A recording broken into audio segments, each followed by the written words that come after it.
production. Rick Falkvinge, welcome to the show. It's really great to have you on our program. Now, you predicted Bitcoin's thousand-fold increase back in 2011, and indeed, from $1 in February 2011, hit a record high of almost $7,880 last week, then had a plunge and is back up again now. Why does it keep growing, and is there any price limit for Bitcoin? Yes, there is a price limit for Bitcoin and cryptocurrency. It cannot displace more money than exists in the world. So there is an upper ceiling. But that upper ceiling, if you're just regarding Bitcoin as a commodity on the market, which I think it is, like any currency, can easily go to 1 million or more per Bitcoin. Now, it's important to remember that Bitcoin might not be the final cryptocurrency. Cryptocurrency will displace the central bank money. But with social networks, we had 6 Degrees, which was replaced by Friendster, which was replaced by MySpace, which was replaced by Facebook. So some cryptocurrency is going to be worth a lot of money. Which one? Well, that's a gamble. So we're having this Bitcoin split, right? Without going into too much detail, we have 2 different versions of Bitcoin as of now. You're the man behind the Bitcoin Cash. This is a new version of Bitcoin that was created according to your organization in response to years of mismanagement of the Bitcoin legacy network.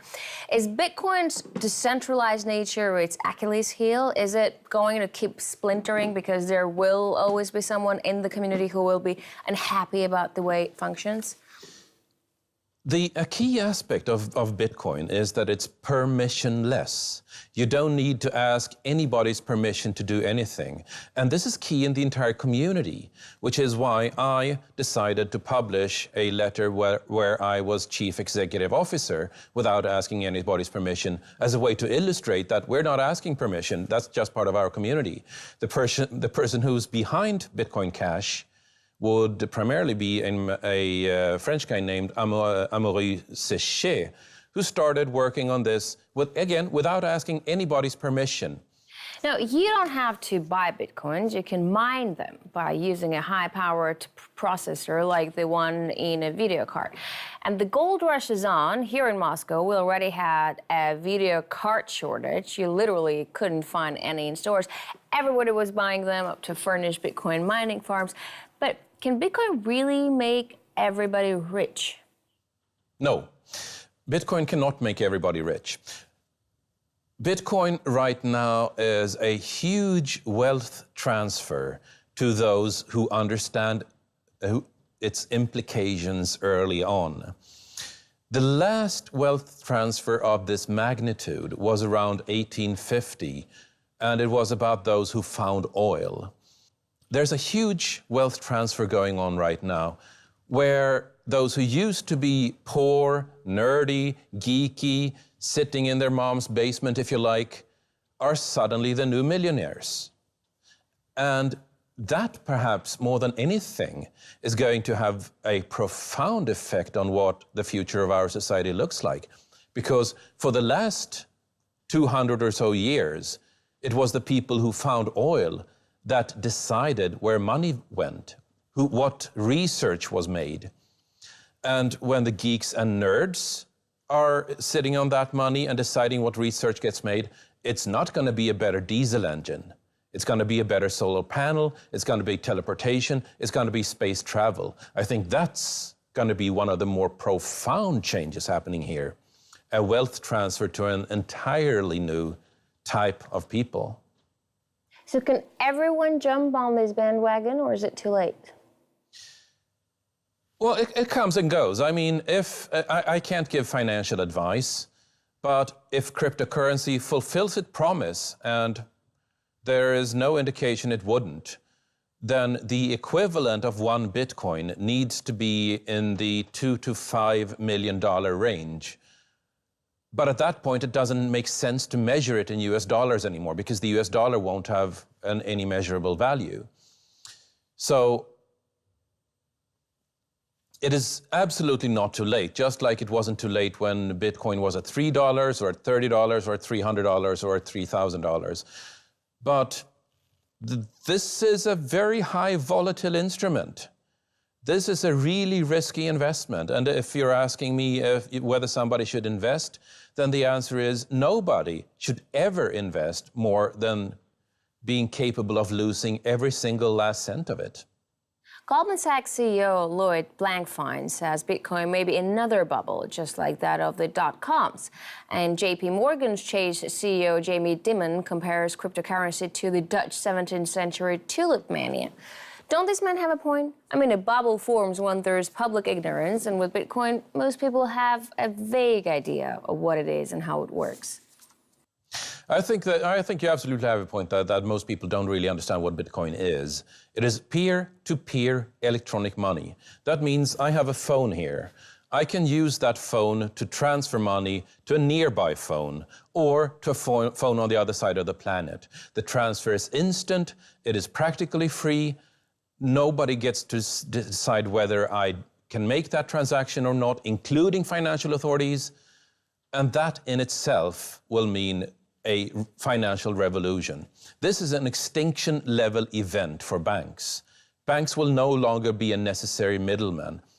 And that's, more than anything, why I believe that this is the future of finance. Rick, anonymity makes Bitcoin obviously very popular, but it also enables crime. Just remember the notorious WannaCry ransomware attack this May. This can potentially make governments restrict Bitcoin trade substantially, and that would cause a drastic slump in its value. Do you think cryptocurrency can partially sacrifice its anonymity to ward off shady users? It is more traceable than any money that came before it, because every single unit of Bitcoin is traceable through its entire monetary history, through anonymous accounts, but once you de-anonymize one account, you can start unraveling where the transactions go. The second part of that question, which is more interesting, is that Bitcoin is a peer-to-peer currency. A peer-to-peer technology means that there's no middleman. Governments have been trying to stop peer-to-peer technologies since Napster, and they have been as completely unsuccessful as anybody could possibly be in that. So I don't see them being able to stop peer-to-peer currency either. Which leads me to the last observation, that since there is no middleman, there is nobody giving permission. When I'm buying a bottle of water with a credit card, somewhere in the background is a bank giving me permission to buy a bottle of water with a credit card. And that is a horrifying thought, because that means that the bank can also deny me permission to buy a bottle of water. Nobody thinks of this, but it's there. With Bitcoin, this is not true.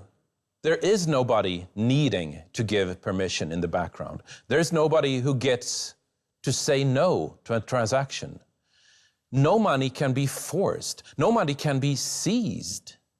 And here's the big problem for governments in the future. Taxes can no longer be forced. I get all the 3 points that you've said. Like before, you said it's traceable. With WannaCry, we know where the ransom money is going, but the accounts themselves are anonymous. But if we know that there is an account with ransom money extorted from ordinary users in it, shouldn't we have the ability to freeze an account and take it back? No. Why should you? I mean, doesn't it bother you that here you are working on a new invention, a beautiful, convenient currency, and people use it to pay for child pornography or to order a hit on someone? Actually, they use the US dollar for that. And yet I never heard somebody arguing against the existence of the US dollar with that argument. If you're going after drugs and narcotics trade, then the US dollar is unparalleled in use. And I never heard that being used as an argument against the US dollar. Will the complete implementation of cryptocurrency make compulsory taxation impossible? What happens to real-life governments then? Like, will Bitcoin make them obsolete? Isn't that interesting? Is that what you're hoping for? Isn't that interesting? I can't predict that. The changes we're about to see are so profound. when you can no longer just go in and take somebody's money, but the worst you can do as a government is to make them sorry for not giving them your money. You cannot force it. You cannot seize it. The changes this is going to bring are so profound to society that we're going to see a lot of governments panicking when they realize they can no longer just seize whatever money they want.